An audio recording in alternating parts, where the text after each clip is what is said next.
aux applications pratiques de tout ça, je voudrais juste vous signaler un logiciel gratuit qui s'appelle SteamSmith.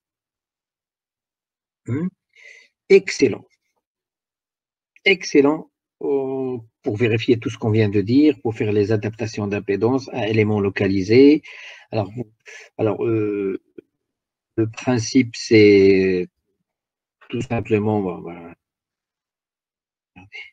Alors, quand vous démarrez, là, vous avez juste un générateur et une charge, d'accord?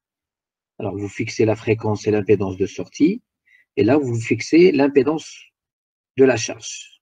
Alors, bien sûr, il va vous donner déjà, si vous faites cette configuration telle qu'elle est, vous avez un coefficient de réflexion de 0,6 et un TOS de 4. Hein, c'est très mauvais. Donc, ça, c'est l'exemple qu'on a vu dans le cours. Hein. On avait 100 ohms R 100 plus 100. C'est cet exemple. Hein. C'était 100 plus 100. Voilà, 100 plus 100 et adapté à 50 ohms. D'accord? Bon, alors, on a vu que, bon, bah, première des choses qu'on va faire, on a dit qu'on va insérer une ligne de transmission en série. Alors, les lignes de transmission, alors vous avez les condensateurs série parallèles, et là, vous avez les lignes de transmission, ça en série, là, en parallèle. Alors, nous avons inséré une ligne de transmission en série. D'accord? Alors là, il faudra lui donner sa longueur. Quelle longueur lui donner? C'est la longueur LS. Alors, moi, pour ne pas me casser la tête, j'ai fait exprès d'avoir une fréquence de fonctionnement de 300 MHz et une vitesse de propagation, lui, nominalement, utilise toujours 0,66 parce que c'est la majorité des câbles. Moi, je ne vais pas faire ce calcul, je vais utiliser 1. D'accord? Donc, je vais utiliser une ligne de transmission. Donc, finalement, la longueur d'onde, c'est combien? C'est 1 mètre. D'accord? Donc, tout ce que vous avez ici, c'est exactement les fractions de longueur d'onde. 0,125 mètres, ça veut dire 0,125 landagé, parce que landagé, c'est dans cette configuration, elle fait 1 mètre. Bien. Et à partir de là, vous pouvez changer la dimension. Hein. Alors, on va acheter. Ça, c'est le point de départ. Hein. Ça, c'est ZL. D'accord? Et on va supposer qu'on va regarder. J'ajoute une longueur de ligne. Ça fait en sorte que le point se déplace à l'entrée. Voilà, on va s'arrêter jusqu'à G est égal à 1. Hein, on va s'arrêter ici. D'accord? Puis après, on va ajouter quelque chose en parallèle. On s'arrête ici parce que ça, c'est G est égal à 1. Alors attention, l'exemple que je vous avais donné dans le cours, on utilise un seul abac. Et par conséquent, on fait la transformation impédance. Là, il vous donne l'abac déjà en Z et en Y, c'est-à-dire il n'y a pas besoin de faire les transformations. On est déjà dans G est égal à 1. Et qu'est-ce qu'on va ajouter plus tard? On va ajouter, on a dit, une impédance, un stub en court-circuit. Voilà. On va ajouter un stub en court-circuit. Alors, je vais lui dire également que sa vitesse de propagation, c'est 1, impédance 0, c'est 1. Et après, qu'est-ce que je vais faire? Ben, regardez, voilà ce qui va me faire l'impédance, le stub en court-circuit. Je vais changer sa dimension. Il faut que ça arrive au centre exactement. Là, je ne suis pas parfaitement au centre parce que celui-là, il me tient. Alors, légèrement, je vais réduire Radi. Légèrement. Voilà. À peu près, celui-là, je vais aller chez moi. Hop. Voilà, c'est à peu près. Bon, regardez ce que j'ai comme impédance non très totale maintenant. C'est 50 moins J, presque rien du tout. En tout cas, ça me donne un TOS presque de 1 parce que c'est 1,0 quelque chose. Et ça me donne un coefficient de réflexion. Ça, ce sont des millis, ça veut dire 7,9, 10 puissance moins 3. Autant dire que c'est presque égal à 0. Là, il vous dit que on arrive à une puissance de 0,998, c'est-à-dire 98,8% de puissance qui est transmise dans la charge. Alors, quelles sont les longueurs? Les longueurs, ils sont là. La longueur de cette ligne, elle fait 0,218 longueur d'onde. C'est exactement ce qu'on avait calculé. Hein, on a dit que c'est à peu près 0,219, on avait calculé ici. Ça, c'est à la main. Bon, par logiciel, c'est encore plus précis. Et on avait dit que pour la longueur du stub, il doit faire 0,09. Ça veut dire 90 fois 10 à la puissance moins 3 mètres. Hein, c'est des millis. Alors là, vous avez ici la longueur du stub. Voilà, en court-circuit, il doit faire 90,83 millis, ça veut dire 10 puissance moins 3 mètres. Voilà. Voilà. Donc, bien sûr, je vous montre comment faire les calculs à la main. Puis après, si vous savez comment faire ça, après, vous pouvez utiliser la BAC. Hein. C'est comme une calculatrice. D'abord, on doit apprendre à faire le calcul à la main. Puis après, on peut utiliser la calculatrice. C'est pour cela que je dis c'est impossible de faire un CC avec à distance, parce que rien ne me garantit que quelqu'un pourra utiliser le logiciel pour faire le calcul directement, rapidement, sans utiliser la BAC. C'est pas possible. Bien. Alors, on peut faire bien sûr un exemple avec composants localisés, c'est-à-dire, on va prendre un autre exemple. Est-ce qu'on avait un exemple ici? On va prendre l'exemple qu'on a déjà ici.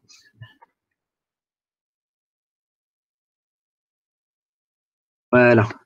On suppose qu'on a une charge de 200 moins J100 à F est égal à 500 MHz.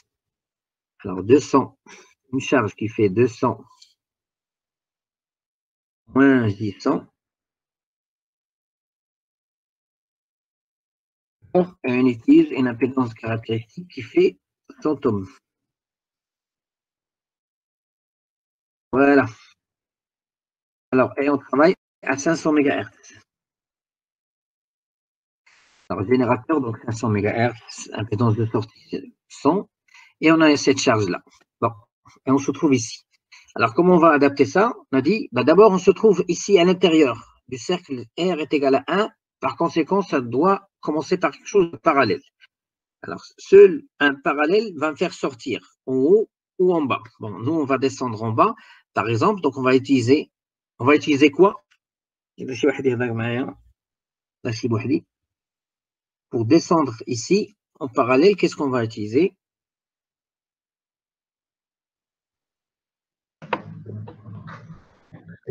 Un condensateur parallèle. D'accord, c'est très bien. Je vais choisir un condensateur parallèle. Boum, voilà. Alors, voilà ce que pourrait me faire un condensateur. Alors, je vais changer de valeur parce que je dois m'arrêter juste ici.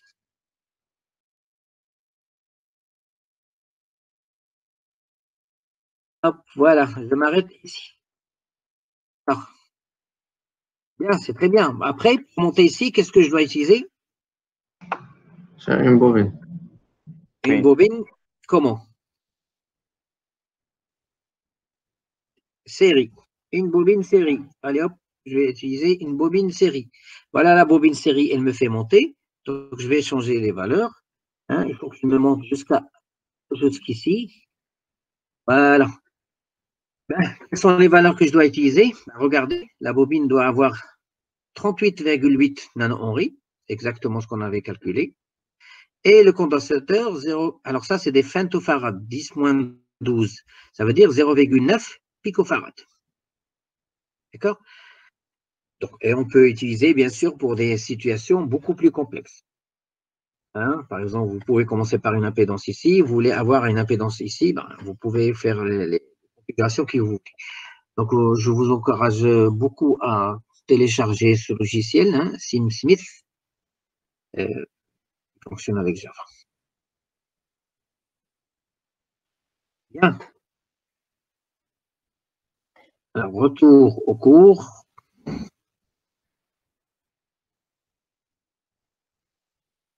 Bien. Alors, essayons de voir dans le monde réel comment ça se passe, ce type de choses. Alors, premièrement, je voudrais vous commencer avec une photo que je vous avais déjà montrée au début, où il y a une ligne de transmission et une antenne. Là, maintenant, vous savez ce que c'est qu'une ligne de transmission. Hein, hein, c'est un ensemble de conducteurs qui permet de véhiculer l'énergie. Et normalement, ils ont une dimension uniforme dans le plan Z. Ça. Alors, c'est une ligne. Alors, en fait, en réalité, ça, c'est un câble coaxial.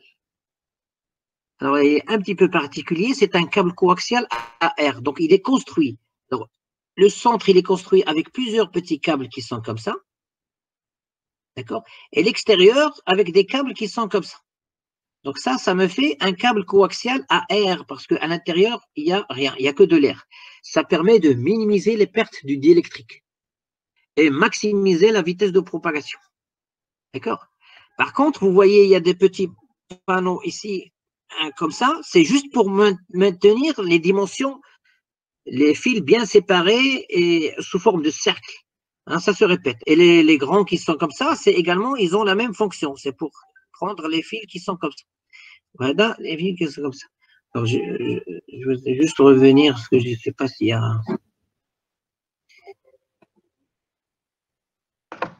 Monsieur, oui. Quand il y a du vent, cela n'affecte pas le câble? Si, ça, normalement, c'est bien tendu, c'est bien fait, c'est bien calculé pour que même l'ensemble change de la même manière. Hein. C'est pas. Entendez? Oui, monsieur.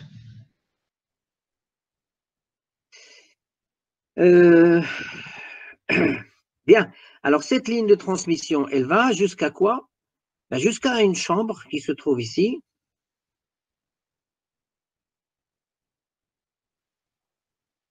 Et puis après, à partir de cette chambre, ça sort pour alimenter l'antenne. Juste une petite seconde. Parce que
bien. Donc, c'est une ligne de transmission qui est comme ça. Puis après, elle part dans une chambre. Et puis après, ça va pour alimenter l'antenne. Bien. Un petit zoom, si on s'approche, d'accord? Hein, vous voyez les séparateurs, ça permet de séparer les grands fils. Puis après, les séparateurs pour les petits fils. Hein, ça va, la ligne de transmission, jusqu'à cette chambre-là, ça rentre ici. Et puis après, ça sort vers l'antenne. Ben, est-ce que quelqu'un pourrait imaginer qu'est-ce qu'il y a dans cette chambre?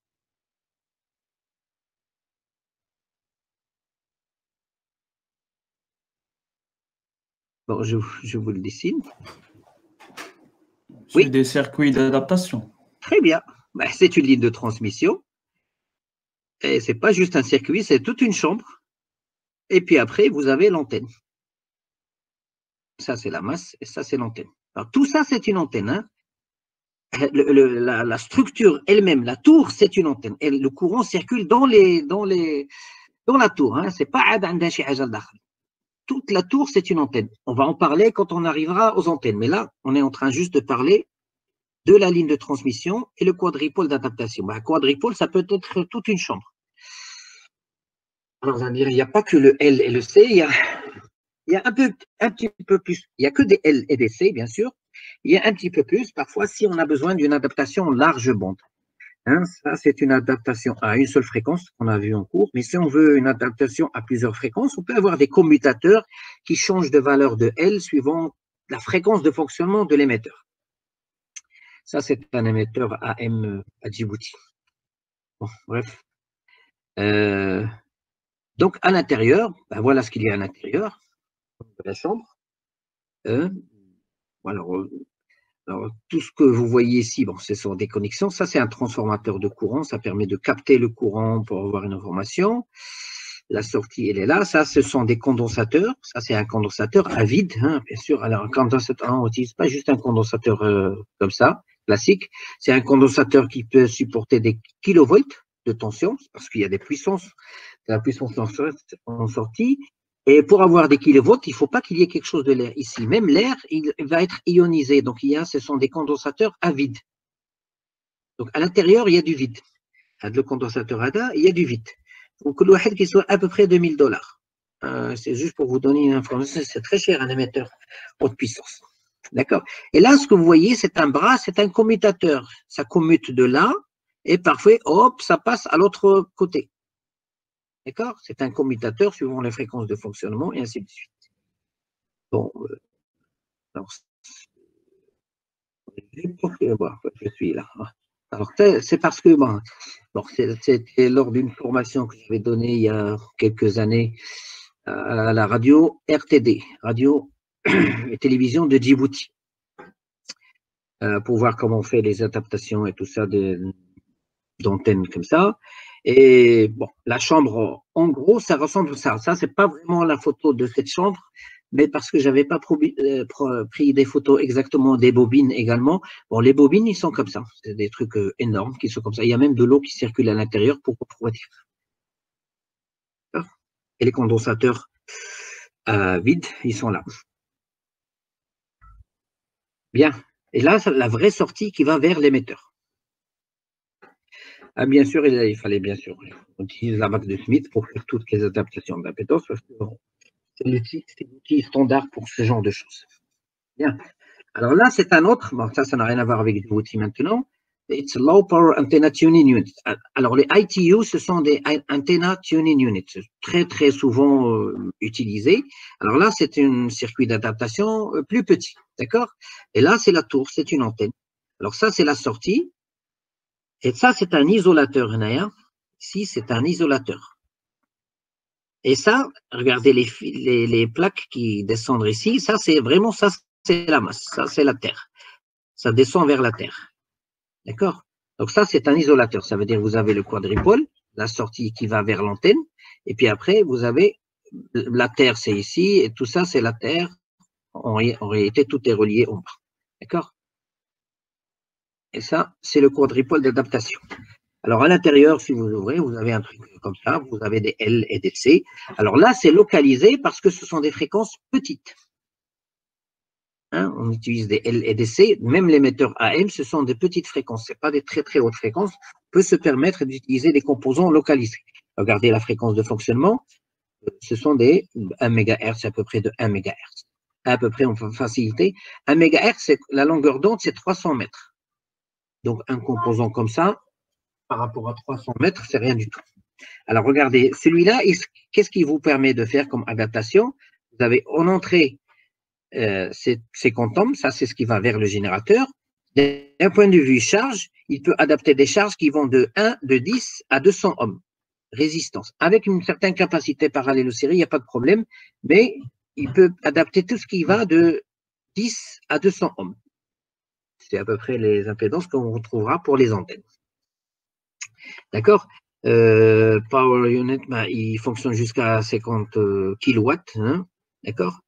Et le tuning, il n'est pas automatisé parce qu'il y a des circuits qui font automatique. Ils changent les inductances et tout ça d'un point de vue automatique. Ils font tourner les inductances. Là, c'est un tuning qui est manual tuning. In terms of the handle. Donc, il y a quelque chose qu'il faut droit. On vient ici, on fait tourner ça pour faire tourner l'inductance et on choisit juste la valeur qui nous intéresse. C'est comme si c'est un potentiomètre. On change de valeur de potentiomètre. D'accord? Alors, ça c'est intéressant également. on est en train de parler des applications des lignes de transmission. Je préfère expliquer ça quand on est en salle. C'est un petit peu embêtant quand on est ici. Alors, imaginez que vous avez, alors quand vous avez une seule antenne pour un circuit qui fonctionne en émission et en réception.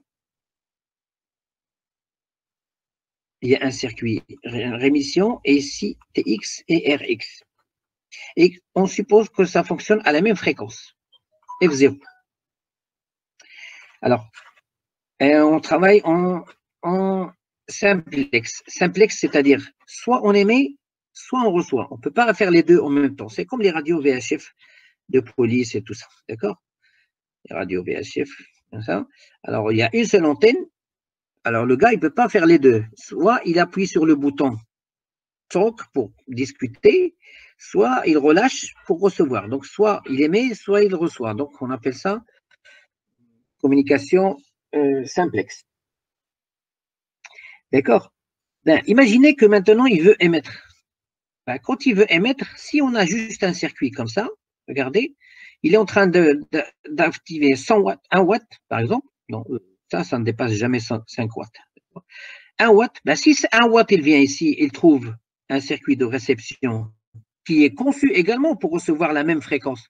Ben, toute l'énergie va venir ici et il va complètement brûler le récepteur. D'accord? Donc, on ne peut pas juste utiliser deux fils comme ça qui connectent l'émetteur et le récepteur. D'accord? Alors, qu'est-ce qu'on va faire?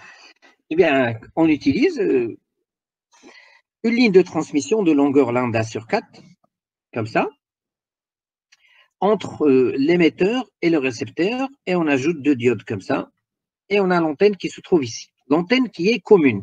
D'accord? Alors, qu'est-ce que ça veut dire ça? Alors, je vais juste rappeler une petite information pour bien expliquer. Quand une diode conduit, sa résistance dynamique RD est très très petite et se comporte comme un court-circuit. D'accord? Quand elle est bloquée, d'accord? Sa résistance dynamique est très très grande et elle se comporte comme un circuit ouvert. D'accord? On va garder ça en tête. Alors, pour la conduire, pour la faire, c'est-à-dire passante, donc il faut faire un circuit, appliquer un potentiel ici positif. Si vous voulez la bloquer, il faut appliquer ici un potentiel positif, donc il va bloquer cette diode. Bien. Alors, imaginons que, bon, je vais cliquer sur celui-là, c'est mieux. Imaginons que cette personne-là voudrait émettre. Alors ça, c'est l'émetteur, c'est la partie d'émission, ça, c'est l'antenne qui est commune, et ça, c'est le récepteur. Alors, si jamais il veut émettre, ben, il va appuyer sur le bouton émettre. Alors, ce bouton, en même temps, il ferme ce commutateur. Alors, dans ce cas-là, qu'est-ce qui se passe? Le 12 volts, il sort d'ici. Qu'est-ce qu'il va faire ce 12 volts? Regardez, il vient ici, il vient par là, il passe dans cette diode et il va à la masse. Donc, cette diode, elle est conductrice. Mais également, il vient ici, il passe ici et cette diode est devenue conductrice. Donc, c'est un court-circuit. Bien. Alors, l'émetteur, il voudrait émettre, donc il va sortir son signal à émettre, d'accord? Bon, il va passer dans ce condensateur qui se comporte, c'est juste un condensateur de liaison, donc c'est comme s'il n'existe pas. Alors, quand il va venir ici, le seul chemin qu'il va trouver, c'est celui-là. Pourquoi pas celui-là? Parce que ça, c'est une inductance choc. L, oméga, est très, très, très grand. Donc, il ne va pas pouvoir passer par là. Donc, le signal va passer par là, va passer par là, va passer par là. Qu'est-ce qu'il trouve ici? Une inductance choc. Il ne va pas pouvoir circuler par là. Et ici, il trouve quoi? Soit ce chemin, soit ce chemin.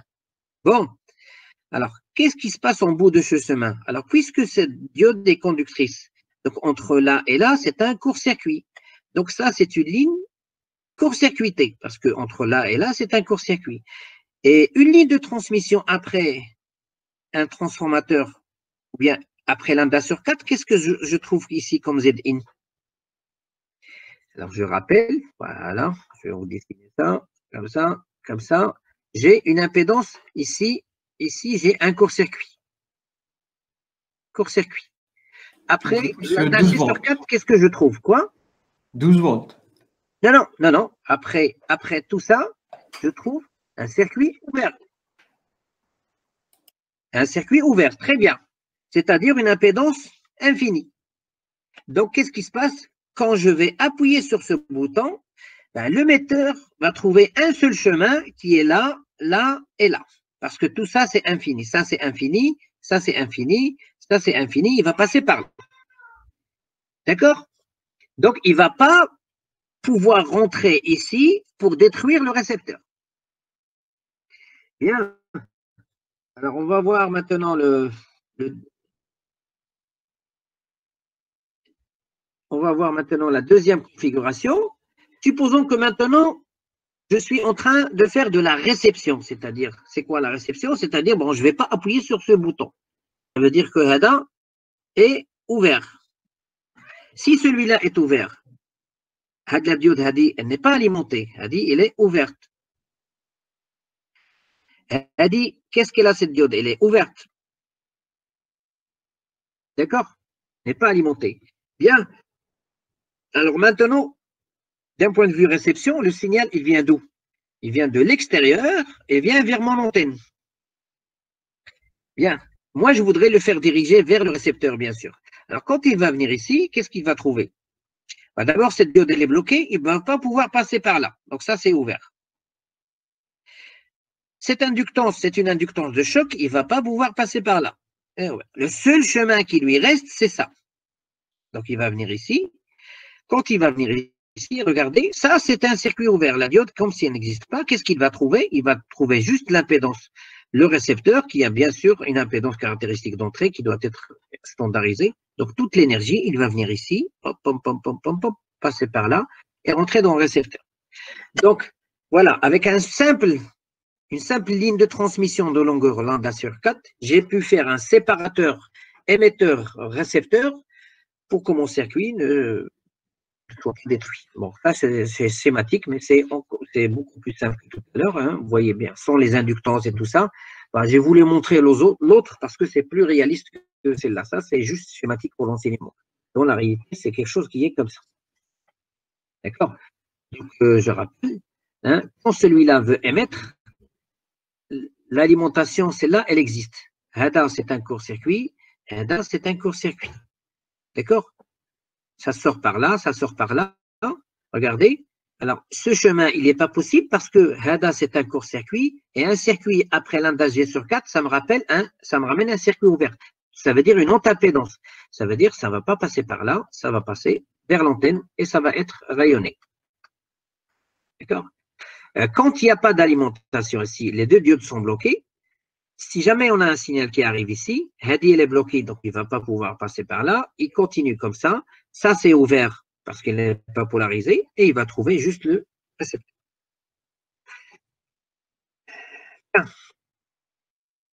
Notre application, c'est la plus classique, c'est ce qu'on vient de voir. À chaque fois que vous avez une source, c'est-à-dire un générateur d'impédance de sortie, et que vous avez ici un transistor que vous allez utiliser comme amplificateur, mais son impédance d'entrée, ZE, différent de Z0. Ben, il faut utiliser un circuit d'adaptation. Alors là, c'est la ligne principale, donc il n'y a pas encore d'adaptation parce qu'elle fait déjà ses quantums. Là, par exemple, on ajoute un transform lambda G sur 4 pour le calcul, et là, on ajoute un autre lambda G sur 8, et là, c'est quoi? C'est une ligne de transmission qui est en court-circuit. D'accord? Ça dit, donc elle me ramène quelque chose, et ça, elle me ramène, après transformation, à partir de là, je dois avoir Zin est égal à Z0. Très souvent, vous allez trouver des choses comme ça.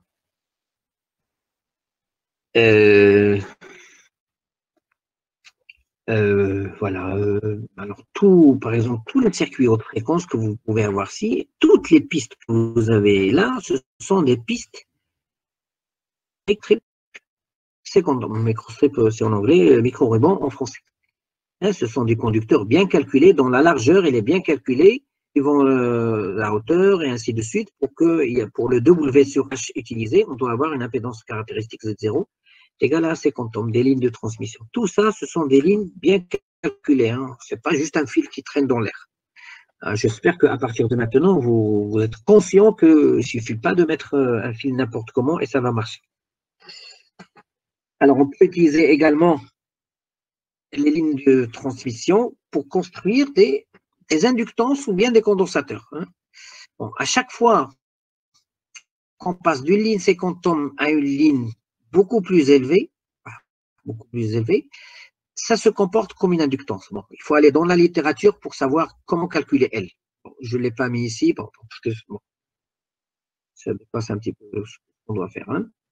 Et si je veux faire une inductance série, donc c'est comme si vous avez une ligne avec une inductance série, et là c'est une ligne avec une inductance parallèle qui descend à la masse.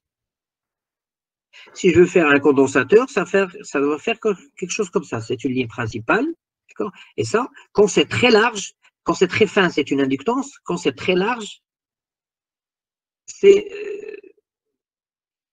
un condensateur. Tout ça. Alors, généralement, on préfère ne pas mettre un condensateur d'un seul côté. Il faut le séparer. Hein, on divise les deux côtés. Par exemple, au lieu de faire ça, hein, on divise en deux côtés. Ça fait une symétrie de tout le schéma. D'accord? Alors ça, par exemple, ça c'est un transformateur lambda G sur 4 qui permet de transformer une impédance Z1 en une autre impédance Z2. On sait que le Z ici doit être égal à la racine de R1 fois R2. Alors R1 c'est ça et R2 c'est ça. Et il doit avoir une longueur exactement égale à lambda G sur 4. Alors ça c'est déjà fait, ça c'est déjà fait. Bien, autre chose, par exemple, alimentation en continu d'un circuit radiofréquence. Imaginez que vous avez une piste principale et vous voulez ramener du continu dans cette piste. Alors, on ne peut pas juste mettre un fil ici et mettre votre alimentation. C'est très grave. On ne sait pas ce que ça ramène d'impédance ici. On ne peut pas faire ça. Ce n'est pas possible. Hein, d'accord? Alors, ce que l'on va faire, c'est ça. Pour que toute la radiofréquence qui vient ici, elle ne pourra jamais monter par là, dans le circuit continu. Il va continuer sur le chemin. Alors, pour qu'elle ne monte pas par là, il faut que ça soit un circuit ouvert ici. Il faut que ça ramène un circuit ouvert. Bon, comment on ramène un circuit ouvert? Regardez, on commence d'abord par un circuit ouvert réel qui est ici. Un circuit ouvert, un open stub. Après lambda sur 4, qu'est-ce qu'il me ramène ici? Un court-circuit. Et après un court-circuit, après lambda sur 4, il me ramène ici un circuit ouvert. Donc, avec un petit fil comme ça et un autre beaucoup plus large comme ça, je ramène ici un circuit ouvert. C'est-à-dire que la radiofréquence, les hautes fréquences ne peuvent pas passer par là. Par contre, le continu, il peut passer. Alors, et où est-ce qu'il y a un minimum de radiofréquence? Regardez, là, circuit ouvert. Là, j'ai un court-circuit par rapport aux hautes fréquences. Donc, c'est un endroit idéal pour ramener le continu. Donc, pour ramener le continu, regardez, on le ramène par là. Ou bien par une résistance qui va limiter le courant suivant de ce que je voudrais. Donc, une vraie configuration très, très bien faite pour alimenter le continu un circuit à haute fréquence, ben, il faut faire un truc comme ça. Bon, schématiquement, ça fait comme ça. Le L que vous avez ici, c'est ça. Le C que vous avez ici, c'est ça. Ce sont des condensateurs haute fréquence. Et là, vous avez votre résistance de bias, d'alimentation, de polarisation. Puis après, vous pouvez ajouter un autre condensateur pour découpler cette alimentation. D'accord? Donc, imaginez que vous avez un transistor, un amplificateur haute fréquence. Ben, vous avez votre transistor ici. Bon, vous avez là votre circuit d'adaptation d'impédance, le stub, un stub au circuit ouvert. Là, vous avez un autre stub. Et là, c'est un stub en court-circuit. Attention, peut-être j'ai ajouté un condensateur pour qu'il n'y ait pas le continu, parce qu'il y a un continu qui va circuler ici. Regardez, il ne faut pas qu'il descende à la masse. Alors, juste un condensateur de découplage. C'est-à-dire, bon, il est là, il est là, mais en haute fréquence, c'est comme un court-circuit. Alors, est-ce que vous voulez voir ça dans la réalité? Ah oui, regardez. Alors ça, c'est une parabole. Alors, imaginez, ça, c'est une antenne de réception. Ça, c'est une autre. Une qui reçoit les polarisations horizontales, verticales, plutôt, on va le faire comme ça. Et celle-là, elle reçoit les polarisations horizontales. Alors, directement, on passe par... Ça, c'est une ligne de transmission. Le signal qui arrive à partir de l'antenne, il est tellement faible que la première des choses, il faudra amplifier. Il est tellement faible, celui qui vient à 36 000 km de distance, il est tellement... Donc, on commence par quoi? Par un premier transistor d'amplification. Alors, ce transistor que vous voyez ici, regardez, il a un stub d'adaptation. Un stub, c'est-à-dire, à une certaine distance D, on ajoute une ligne de transmission. Celle-là, c'est avec un circuit ouvert. Et à droite, on ajoute un autre stub pour l'adaptation de l'impédance de sortie. Et ce transistor, il a besoin d'alimentation. On l'alimente avec le type de circuit que je viens de vous montrer ici, avec une inductance et un condensateur. Là, pour mieux découpler, alors on ajoute un autre inductance et un autre condensateur, et c'est là qu'on ramène la résistance de polarisation qui vient d'ici. Là, que ce n'est que du continu qui circule. Par contre, la radiofréquence, elle passe par là. Donc, elle passe par le premier ampli. Ça, c'est un condensateur. Pour les hautes fréquences, les petits fils, c'est comme s'il n'existe pas. Par contre, pour le continu, il ne pourra pas passer. Donc, ça passe par là, ça passe par là. Et là, on trouve un deuxième amplificateur. Donc, il y a un deuxième amplificateur ici, vous l'avez ici, avec ces adaptations à droite et à gauche. D'accord? Et on passe. On trouve un troisième. Je vous dis que le signal est très, très faible. Alors, Alors, un troisième, on passe par là, et on trouve un bloc ici. Regardez. Bon, ça, c'est un filtre passe-bande. C'est un filtre qui ne laisse passer que la bande qui vient du satellite. Autrement dit, à peu près de 10 à 12 GHz. D'accord? C'est un filtre. Et après le filtre, on vient ici. Ce que vous allez trouver ici, c'est ce qu'on appelle un mélangeur. Un mélangeur, c'est ce qui va faire baisser la fréquence HCADA. On ne pourra pas, pour ramener le signal de la parabole jusqu'à chez vous, on ne pourra pas le laisser à la fréquence de 10 à 12 GHz. C'est très haut. On ne pourra pas utiliser des câbles coaxiales. Classique. Ce n'est pas possible. Donc, qu'est-ce qu'on va faire? On va faire un mélangeur. On va baisser le spectre on va le descendre. Alors, pour le descendre, on va utiliser ce qu'on appelle un mélangeur. Donc, il y a un oscillateur local. Un mélangeur, qu'est-ce qu'il vous fait? Si vous recevez ça, fréquence reçue, et ça, c'est fréquence OL, lui, il va vous sortir le même spectre, mais avec un mélange, c'est-à-dire FOL moins FRF. C'est-à-dire que, voilà, imaginez que votre spectre du signal reçu était là. Donc, après mélange, il va descendre en bas. Donc, on va le faire descendre, translater. Avec quoi on le translate? Avec un mélangeur. Un mélangeur, si vous vous rappelez un petit peu, c'est comme si vous voyez un petit peu de traitement de signal, c'est un exponentiel J oméga 0 T. Qu'est-ce qu'il fait? Il translate. D'accord? Une fois translaté, ici, alors l'oscillateur local, c'est ce transistor-là avec ce circuit qui fait l'oscillateur local. Ça, c'est l'oscillateur local. Là, c'est le mélangeur.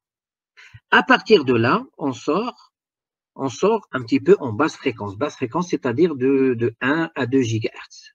1 à 2 GHz, on peut d'abord l'amplifier, et après encore l'amplifier, et ça passe ici, ça rentre, où il y a votre fiche F du connecteur de la tête de parabole. D'accord?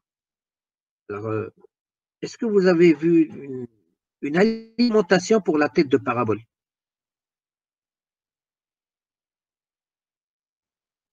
La tête de parabole, il y a plein d'amplificateurs, n'est-ce pas? Ces amplificateurs, ils ont besoin d'alimentation. Alors, il vient d'où l'alimentation? Est-ce que vous m'entendez toujours? Oui. Oui, monsieur, oui. Oui, j'avais peur. J'avais peur que pendant 10 minutes ou d'où vient l'alimentation de la parabole? Monsieur, de récepteur. Du récepteur. Le récepteur que vous avez ici, chez vous, avant de passer à la télévision, là, on va supposer que c'est un câble HDMI, par exemple, et là, vous avez un câble coaxial qui monte, qui monte, qui monte jusqu'à votre tête de parabole. Alors, ici, dans le câble coaxial, il y a deux signaux qui circulent. Il y a d'abord les signaux radiofréquences qui descendent entre 1 et 2 GHz, ça descend vers vous, mais il y a également le continu qui circule, hein, c'est-à-dire entre 14 et 18 volts. Alors, ce 14 et 18 volts, il vient ici, on va supposer que ça, c'est la masse, il vient ici, d'accord?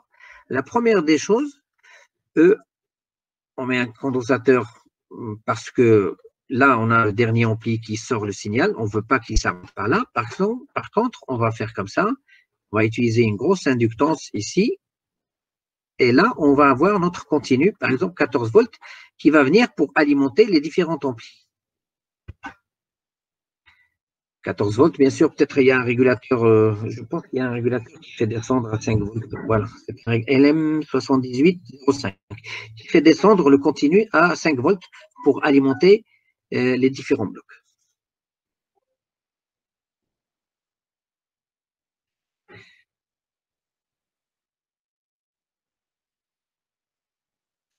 Bien.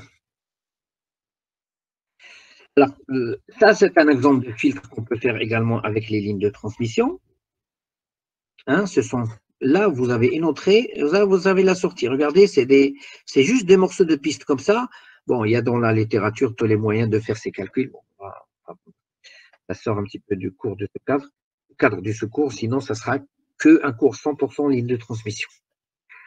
D'accord? On peut faire des filtres comme ça.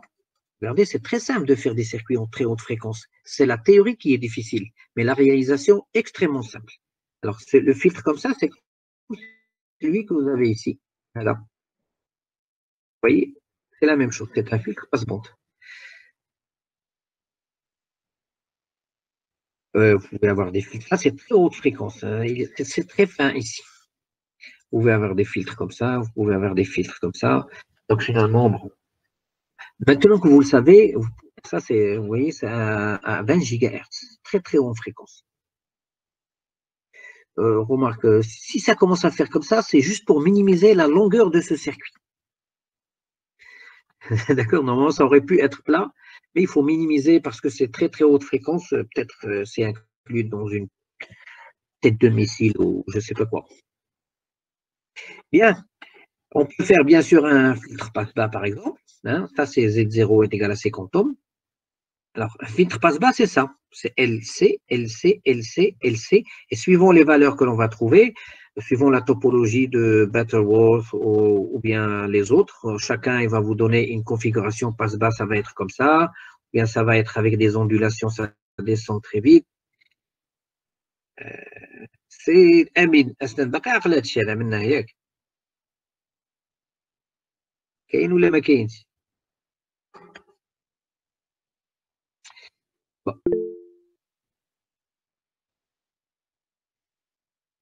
Je ne vois pas.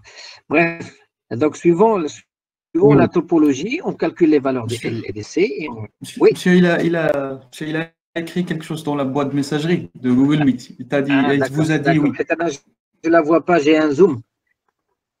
D'accord. D'accord. Bon, ben, en tout cas, donc suivant la topologie qu'on choisit, il y a des tables qui vous permettent de calculer les L et les C, L et C, et vous allez avoir un filtre passe-bas, soit un filtre passe-bas comme ça, ou bien un filtre avec des petites ondulations, mais il coupe rapidement. Donc, dans la littérature, vous trouvez ces L et C. Vous venez ici. Avant, je le faisais comme dans le TD, on faisait un exercice comme ça. Je ne sais pas si on a le temps, chez Ajakta, on pourrait faire un exercice de conception d'un circuit de A à Z d'un filtre. D'accord, on commence à partir de la topologie, les fréquences que vous voulez éliminer, puis après on calcule ces L et C, puis après on passe à leur réalisation sous format de circuit micro-ruban, puis après jusqu'à la simulation. Bien, vous pouvez faire un filtre coupe-bande, par exemple ici, regardez, vous avez ici des L, ça c'est un L, ça c'est un L, ça c'est un C. D'accord? Donc L, LC, L, LC. Donc on peut réaliser pas mal de choses. Regardez, suivant les typologies que vous pouvez avoir, voilà le schéma électrique que l'on fait, voilà le schéma électrique équivalent.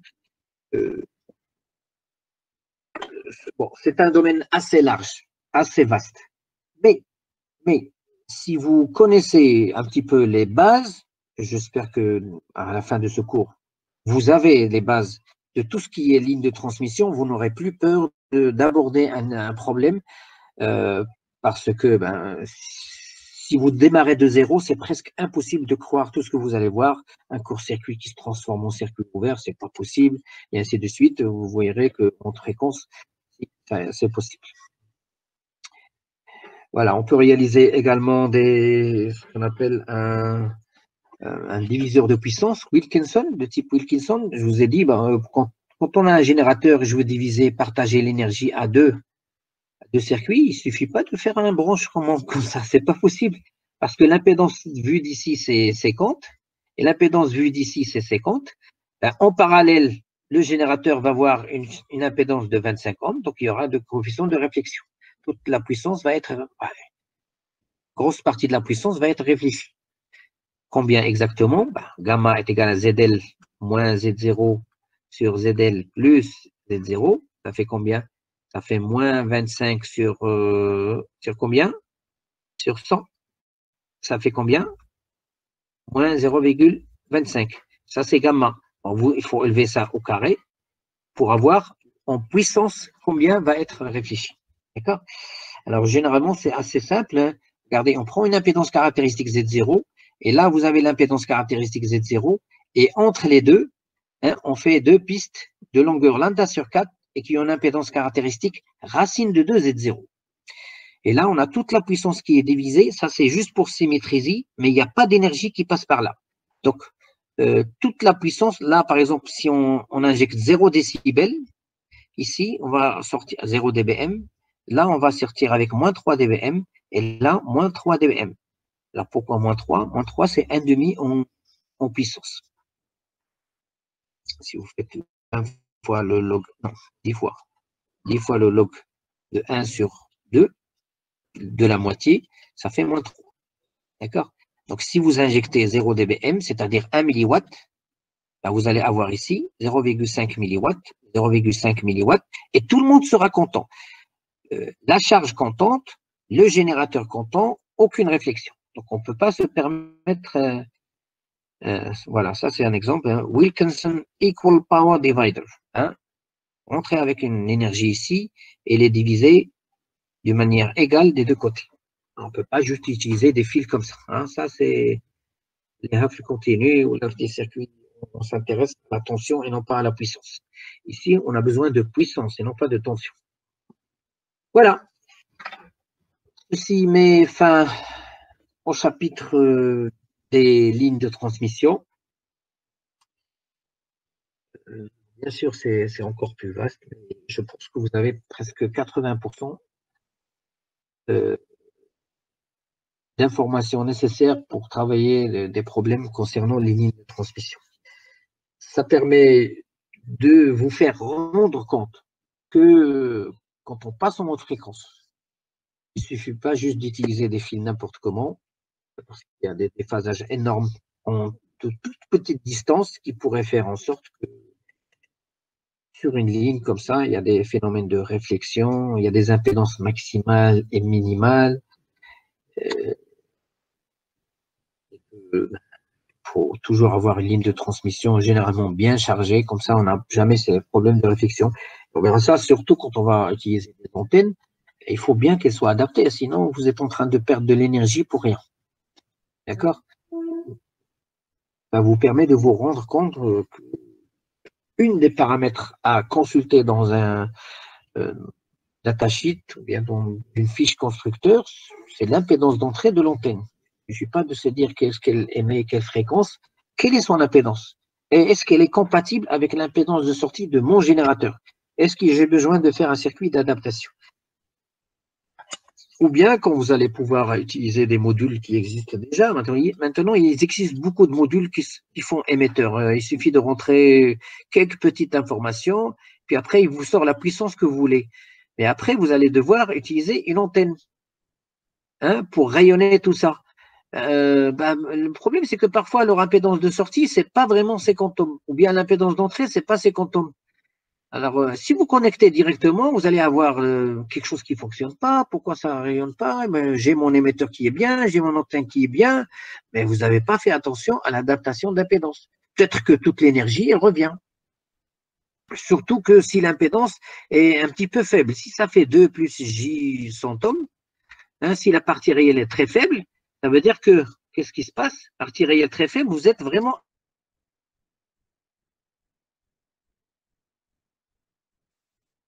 à l'extérieur de la bac. Qu'est-ce que maximum?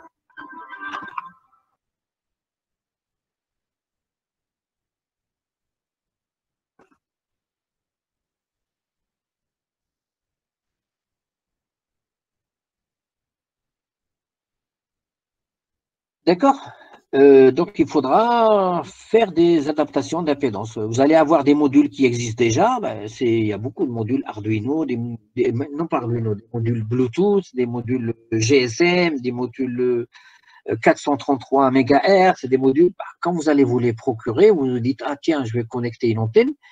Ça ne va pas marcher avec juste une antenne sans faire attention à cette antenne. Est-ce qu'elle a la bonne impédance ou pas? Voilà, donc ceci met fin à cette partie du cours. Bon, bien sûr, je vais vous conserver, vous allez voir ça. Alors, je vais d'abord renvoyer. Il concerne juste l'utilisation de la BAC. Alors, comme je vous ai déjà dit la dernière fois, dans la pratique, on n'essaie jamais de calculer exactement quelle est la tension et le courant sur la ligne. Ce qui nous intéresse, c'est adapter des impédances ou bien réaliser des composants tels que des filtres ou bien des adaptations d'impédance pour des amplificateurs et ainsi de suite. Donc, le plus important pour moi, c'est de comprendre comment utiliser la BAC et comment transformer des impédances pour éviter les réflexions. Ça, c'est dans la partie en régime harmonique. En régime impulsionnel, c'est également la même chose. Il n'y a pas d'ABAC en régime impulsionnel, pour la simple raison que pour l'ABAC, on utilise une fréquence fixe pour le faire fonctionner, alors que quand vous utilisez des impulsions, ce n'est pas une seule fréquence. Si vous faites une décomposition en série de Fourier d'une impulsion, ça va vous donner plusieurs fréquences. Ça vous donne, je ne sais pas si je me rappelle, c'était bien. Quelle est la décomposition? C'était des trucs comme ça, je pense. Des trucs comme ça, n'est-ce pas? Décomposition de ça. Ça donne, dans le domaine fréquence, ça donne quelque chose comme ça. Bien. Alors, donc, vous avez des exercices qui sont ici. On a une petite demi-heure qui reste. Alors, quand même, essayer de faire ce premier exercice tant qu'on est ensemble, parce qu'on ne va pas les faire. Je vais vous les envoyer. Et si quelqu'un a un problème avec une réalisation ou bien une solution, qu'il pose sa question sur le forum. Et bon, quand Moodle reviendra, je ne sais pas s'ils l'ont réparé ou pas. En tout cas,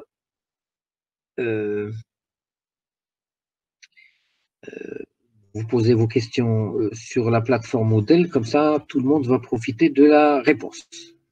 Alors, soit il y aura un étudiant qui va répondre, soit je répondrai moi-même. D'accord? Alors, on commence par exemple par ça. Une ligne de transmission d'impédance Z0 égale à 50 ohms et qui est chargée par ça. Alors là, ce sont juste des applications immédiates des lignes de transmission pour savoir est-ce que vous savez utiliser ou pas. Alors, à partir de la BAC, d'accord, on va jamais faire de calcul. À partir de la BAC, quel est le coefficient de réflexion de la charge? Bon, on va essayer de le faire, s'il vous plaît. Prenez votre ABAC et positionnez cette impédance.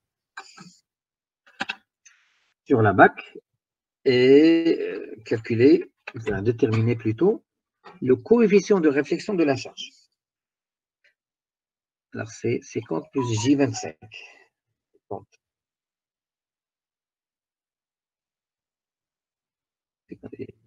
C'est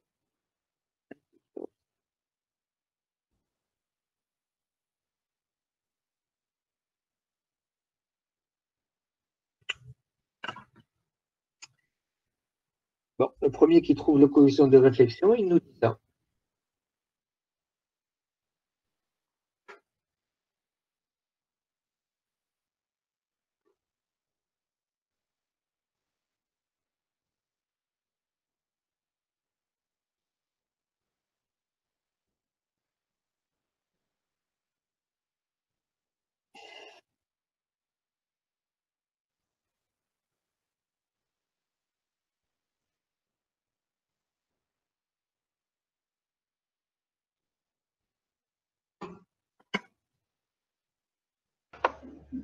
Monsieur, le module c'est 0,25 et l'angle Et l'angle, c'est 74.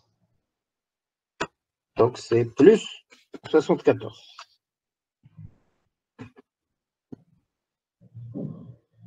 Bon, moi, pour l'angle, je ne suis pas vraiment d'accord avec vous, mais j'ai plus 76.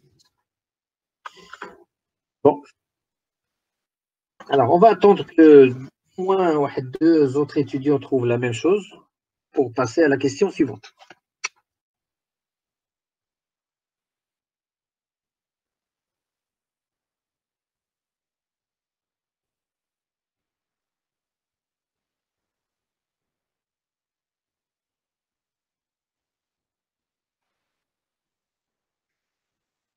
Alors, autant utiliser votre abac maintenant, plutôt que juste regarder, parce que le jour du contrôle, vous allez devoir utiliser votre abac. Il n'y aura pas de logiciel, il n'y a rien du tout.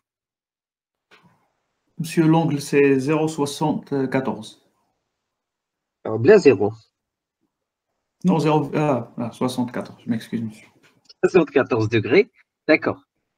Et le module, Le module, c'est 0,24. 0,24. à peu près 0,24, 0,25, avec un déphasage de 74 degrés à peu près.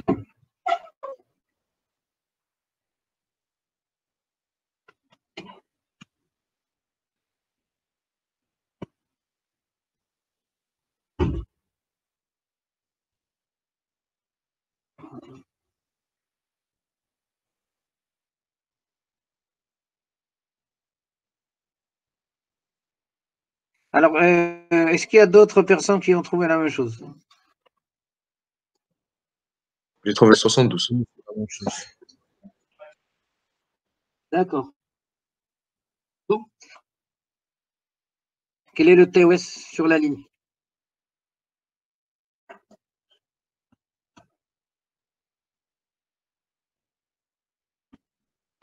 Ok, 1,7. Eh bien, 1,7. Oui. Vous trouvez 1,7? Et alors, c'est une troisième personne qui confirme. Oui, oui, monsieur, 1,7. Alors, كنسمع ثلاثة د الناس ولا 40 les autres, je ne sais pas où est-ce qu'ils sont.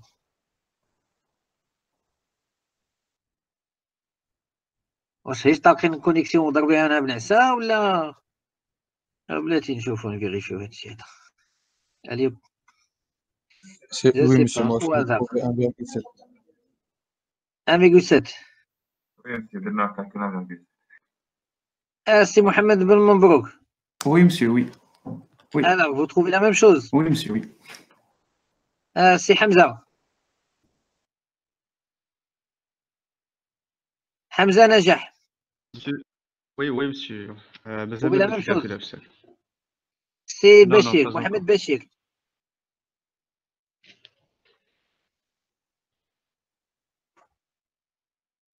C'est Mohamed Bachir Ghalib.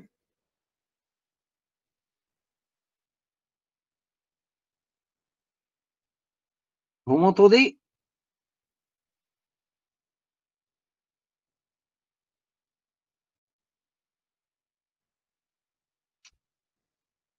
C'est Mohamed Attar. Oui, monsieur, 1,7. 1,7. Oui. Bon, très bien. Oh, d'accord. On va passer à ça. Alors, l'impédance d'entrée vue à une distance de 0,35 lambda G de la charge. C'est-à-dire, vous prenez votre charge qu'on vient de voir, et je voudrais savoir à 0,35 lambda G, quelle est la nouvelle impédance que je vois ici, Zin.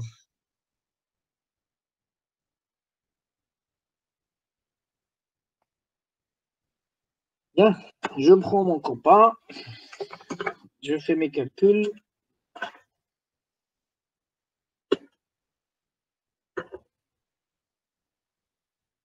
Alors, voilà.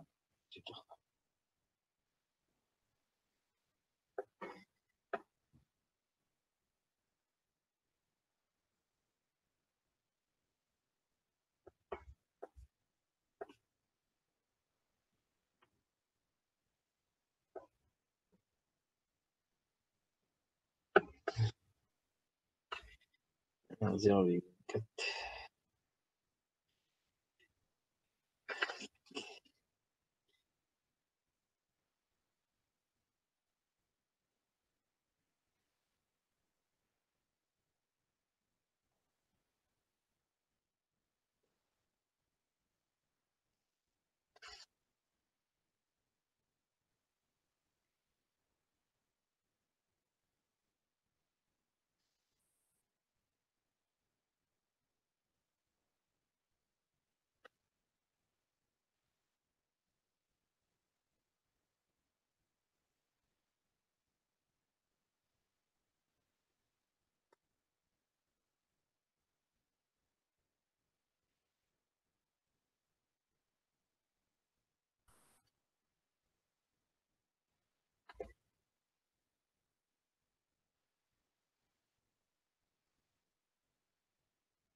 Alors, le premier qui me trouve la valeur, il me dit.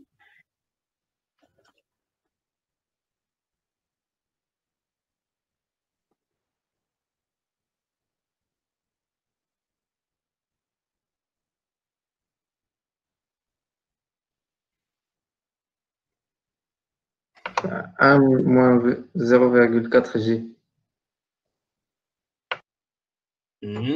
شحال؟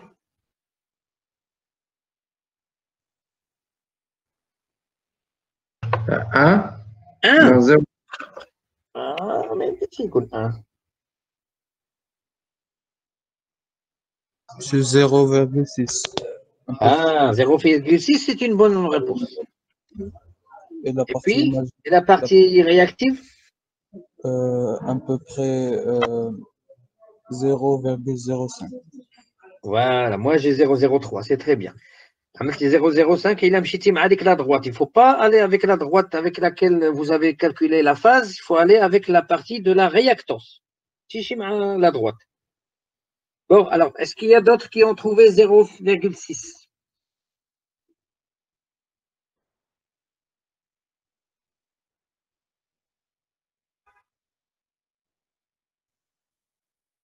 Oui, monsieur, c'est 0,6.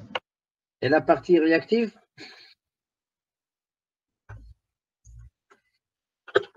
Moins 0,4. À 0,04. Et moi 0,4. Ouais. Voilà. Bien sûr, ça, c'est pas ce qui était demandé, parce qu'il a été demandé l'impédance. Hein. Il faut dénormaliser. Il faut multiplier tout ça par ses quantums. Donc, ça fait à peu près 30 moins J2, c'est à peu près. Hein. D'accord?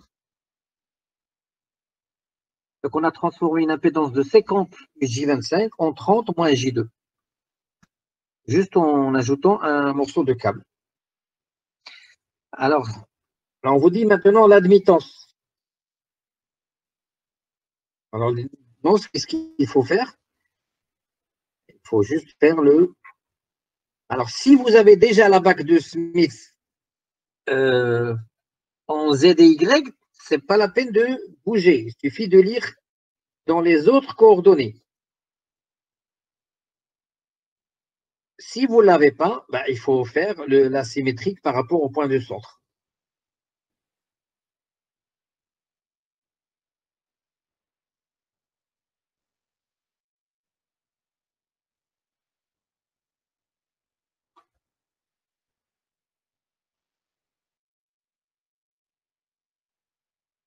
Un virgule 65, je pense. Oui, c'est à peu près ça. Donc, il faut faire le. «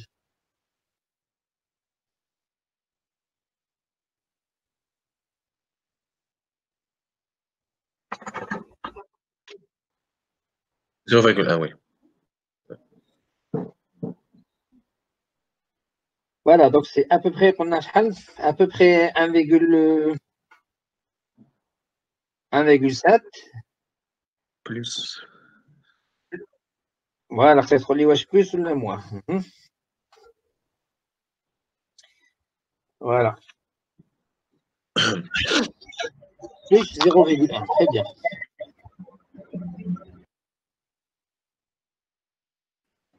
C'est bon?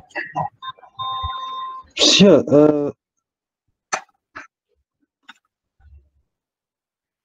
Ah, bien sûr, il faudra dénormaliser, bien sûr.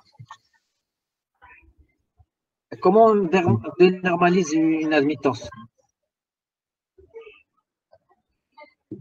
Pour dénormaliser une admittance, on doit multiplier par Z0.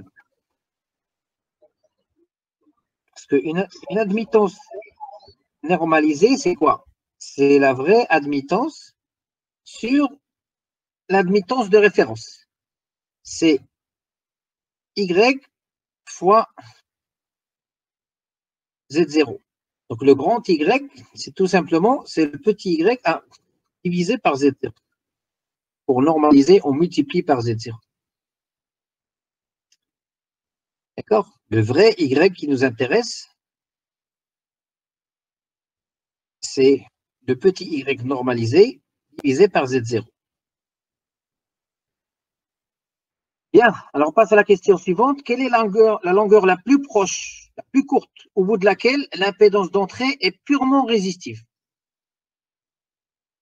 Donc, à partir de mon impédance ici, à quelle distance je vais trouver quelque chose de purement résistif?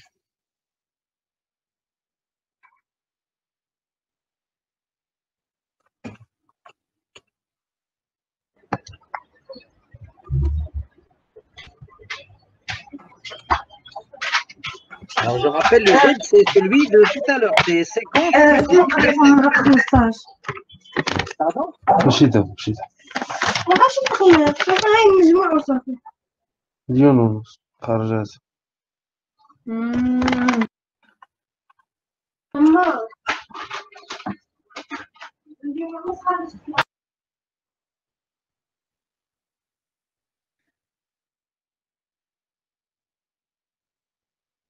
شحال 0,4. Non. 0,4 quoi? On doit multiplier par la date. Voilà, voilà. Alors 0,4 pour d'eau en physique, ça n'existe pas. C'est 0,4 quoi? 0,4?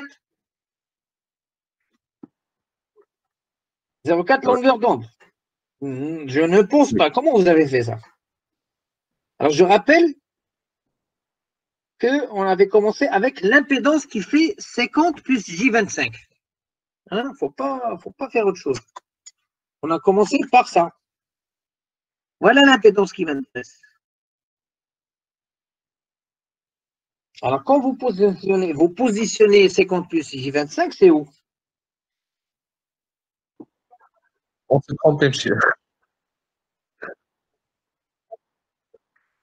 Z1. Z1. Non, non. Ce qu'il faut faire, c'est il faut positionner l'impédance Z égale à 50 plus J25. 50 plus J25, c'est ça. J25, c'est ça. C'est normalisé ou bien. Alors, l'impédance J. Alors, quand c'est écrit ohm, ça veut dire que ce n'est pas normalisé. Ah, d'accord. ZL, c'est 50 plus J25 ohm, ça veut dire que ce n'est pas normalisé. Alors, vous positionnez cette pointe. Puis après,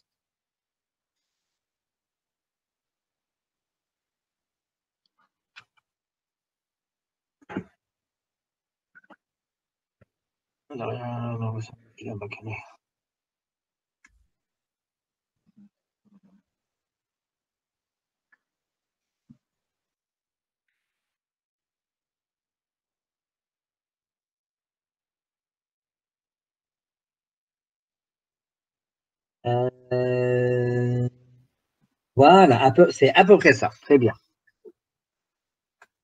Alors, normalement, voilà ce qui se passe. Alors, je vais effacer ça.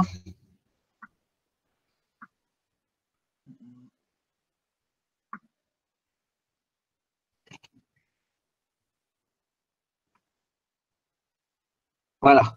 Alors, où est-ce que je me trouve? Alors, l'impédance Z qui m'intéresse, elle fait en normalisé, petit z est égal à 1 plus J05. Alors, 1 plus J05, c'est ça. 1 et 0,5, c'est ça. Donc, je suis ici. D'accord? Oui. Donc, à partir de là, je vais tracer une droite comme ça, que je vais utiliser pour m'aider. Bien. Alors, quand je vais ajouter une ligne de transmission, ce point-là, qu'est-ce qui va lui arriver? Il va commencer à tourner comme ça, à rayon égal. Il va tomber à peu près par là. Bon, à peu près un petit peu plus, peu importe.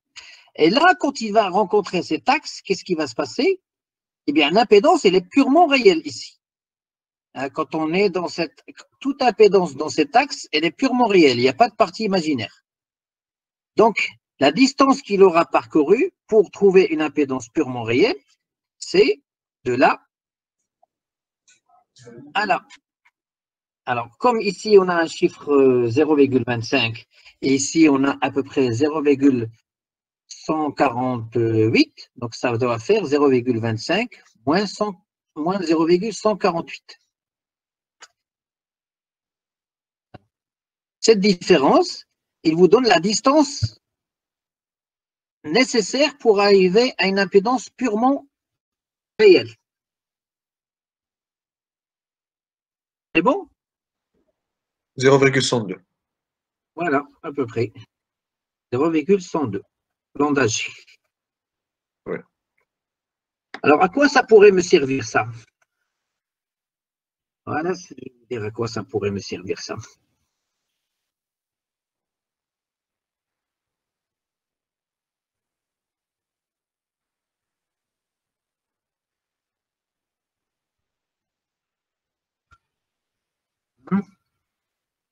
Parfois, je voudrais faire une adaptation avec un transformateur.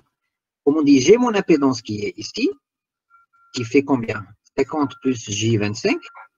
Bon, quand je vais ajouter une ligne de transmission de longueur qu'on vient de calculer, 0,102 lambda G, quelle est la nouvelle impédance que je vais avoir ici? Est-ce que vous pouvez me dire quelle est l'impédance que je vais avoir? Non, non, non, non, non, non, non. Non, اسمح لي. شوف. Quand on a منين ضقنا من هنا لهنايا, on est arrivé ici. Ça, c'est pas 50 ohms. 1,7. C'est 1,7, exactement. En normalisé. Ah oui. Petit z in est égal à 1,7. À multiplier par 50, ça fait combien? 5 fois 7, 35. 85. 35, ça fait 85 ohms. D'accord? Alors, 85 ohms. Supposons que je voudrais adapter ça à une ligne de transmission de 50 ohms. Alors là, qu'est-ce que je dois faire?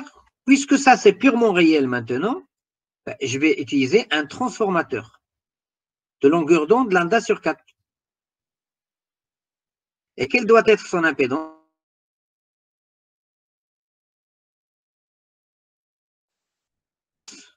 C'est compte fois.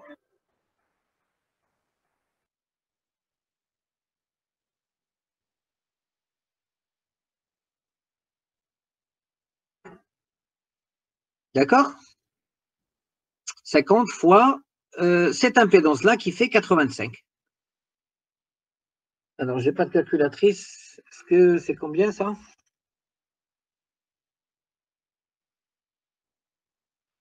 « 65. 19. Bon, à peu près. Donc, on va utiliser une ligne de transmission. Alors, puisque c'est 65, c'est plus grand. Donc, c'est plus grand. Donc, ici, ça va être la largeur doit être plus petite. Plus petite parce que c'est une impédance plus grande. Donc, parfois, on peut chercher où est-ce qu'on a un maximum de tension, enfin, non pas, une impédance purement réelle, pour pouvoir plus tard utiliser un transformateur lambda sur 4. Parce qu'un transformateur lambda sur 4, ça fonctionne surtout avec des impédances à droite et à gauche qui sont purement réelles. Donc, c'est un autre type d'adaptation d'impédance qui n'utilise pas un stub, mais utilise deux lignes de transmission, mais celle-là avec impédance Z0 et celle-là avec une impédance ZT.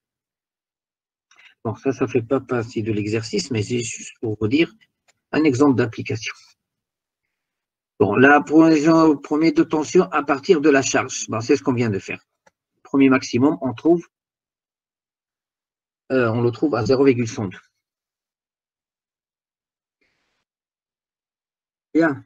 Alors là, c'est un exercice très simple, celui-là. Soit il y a une transmission d'impédance caractéristique 75 ohms et de longueur 0,6 lambda G. Alors, vous voyez déjà un petit astuce ici, 0,6 lambda G, c'est la même chose que 0,1 lambda G. Parce que 0,5, c'est une période. On a dit que c'est la même chose que les angles. 380 degrés, c'est la même chose que 360 plus 20 degrés. C'est la même chose que 20 degrés. À condition qu'il n'y ait pas de perte, bien sûr. Alors, on vous donne un TOS de 1,8 et la phase du coefficient de réflexion qui est moins 60. Il vous dit trouver gamma L, Z in et ZL.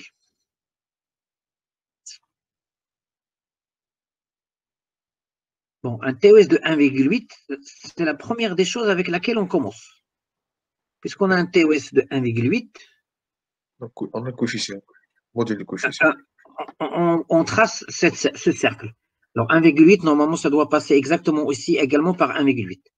On trace ce cercle. Ça veut dire que la charge doit obligatoirement passer par là, dans ce cercle, puisque c'est 1,8. C'est comme pour le coefficient de réflexion, obligatoirement passer par là. Puis après, on vous donne la deuxième information. La phase, elle fait combien? Moins 60.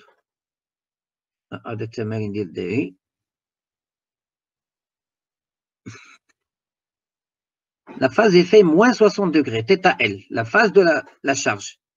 Alors, moins 60, où est-ce que je vais trouver moins 60? C'est en bas. Voilà, moins 60, c'est ici.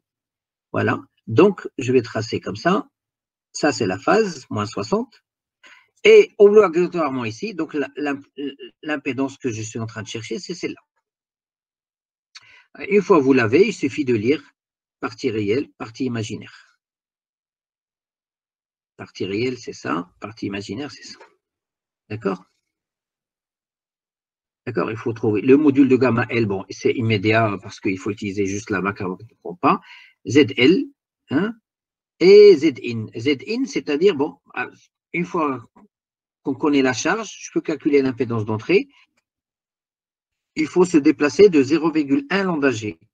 Hein, c'est-à-dire, à partir de ça, hein, vous tracez votre point, vous déplacez de 0,1 lambda G et vous vous arrêtez. Alors, 0,1, c'est-à-dire, bon, on est à peu près à 0,17 ici, 0,17. Bon, je simplifie parce que j'ai pas. Je vais faire 17 plus 0,1, 0,27. Alors, 0,27. Alors, je vais utiliser celle-là parce que la normale est là. 0,33 plus 0,1, ça fait 0,43. 0,43, et ici, voilà. Alors, je vais faire comme ça. Je suis passé de 0,33 à 0,43, donc ça, c'est 0,1 l'onde AG. Et comme je ne dois pas sortir de ce cercle, donc voilà l'impédance d'entrée, Zin, après un déplacement de 0,1 l'onde AG. C'est bon? Oui. Voilà. Alors là, c'est juste beaucoup de transformations, hein, pas de problème, pas de problème, pas de problème, pas de problème. Une antenne qui a une impédance 40 plus J30, ils ont calculé les dimensions d'un stub, bon, c'est ce qu'on a déjà vu. Alors ça, c'est un CC. Alors j'essaie de vous oreilles en sortir, parce que c'est un CC, vous voulez savoir comment ça se passe. Eh bien, comment ça se passe? Ça se passe comme ça, avec une connerie comme ça. Regardez. Bien, voilà ce que j'avais donné comme exercice. Hein. Une ligne de transmission sans perte d'impédance caractéristique 100 ohms doit être adaptée à une impédance de valeur 100 sur 2,2. Ah oui, je l'ai corrigé, parce qu'avant, ce n'était pas comme ça. Les étudiants faisaient beaucoup d'erreurs. Bon. En fait, j'avais donné ici l'admittance et non pas l'impédance. Alors, le problème, c'est que les étudiants sont tellement automatisés. Et mon écran fait avec c'est bloqué. Curseur. Alors, en fait, ici, j'avais donné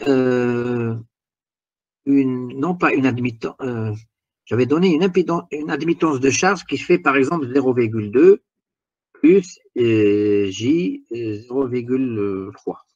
Voilà ce que j'avais donné. D'accord?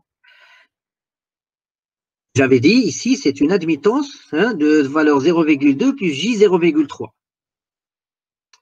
Bon, les étudiants, ils sont tellement automatisés, ils n'ont pas fait attention, ils ont cru que d'abord c'était déjà normalisé, alors que ce n'était pas normalisé, parce qu'il y avait l'unité ici, c'est les milliers de Siemens.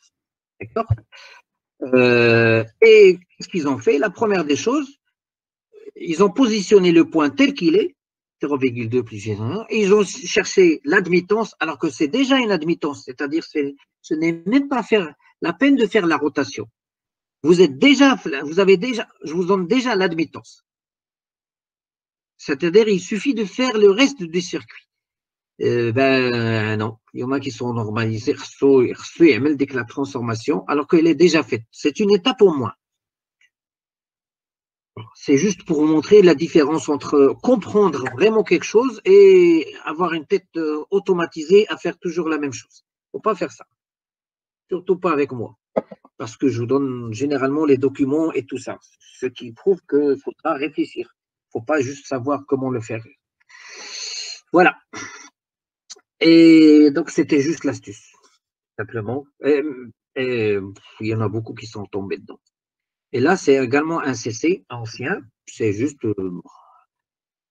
Ah bah tiens, ça ressemble à ça. Voilà, c'est ça. Voilà. Regardez. Voilà. Y est égal à 0,03 plus J. Ça, c'est l'impédance, l'admittance. Une admittance d'entrée du transistor. Et c'est écrit ohm-1. Alors, vous voyez bien que c'est ohm-1. Ça veut dire que ce n'est pas normalisé. Et c'est une admittance. Alors, qu'est-ce qu'ils ont fait? Ils ont positionné le point tel qu'il est, 0,03 plus J 0,5, et ils ont trouvé quelle est l'admittance correspondante. En faisant ça, ils sont en train de chercher quelle est l'impédance correspondante.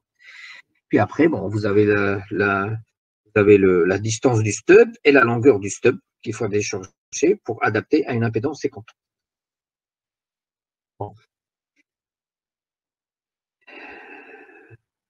Voilà. Et ici, peut-être si on veut une réalisation pratique, il faut la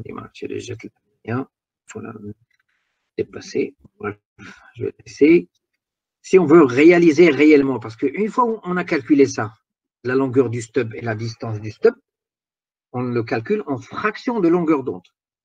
Si on veut calculer physiquement, ça va être quel millimètre et quel centimètre, parce que quand on va réaliser la piste, il faut connaître les longueurs, les longueurs ou la distance ou la longueur. Ben, dans ce cas-là, on va utiliser la BAC pour avoir la largeur de la piste, pour qu'elle fasse 50 ohms. Et puis après, on va calculer sa longueur en fonction de la longueur d'onde sur la piste, en tenant compte de la vitesse de propagation sur la piste et ainsi de suite. Qui va me donner vraiment les millimètres, centimètres et millimètres. Bon, ici, ce sont des millimètres parce que c'est à peu près dans fréquence très élevée. 1 GHz, ça va être des centimètres. Et 10 GHz, ça va être des millimètres. Voilà, donc je pense que ce sera bon pour aujourd'hui. Vous avez de quoi vraiment rassembler tout ça. Je vais vous envoyer cette série, vous essayez de faire ça, parce que, Inch'Allah, mardi prochain, on va commencer les antennes.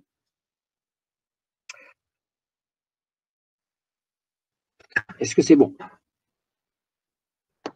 Oui. Est-ce qu'il y a des questions?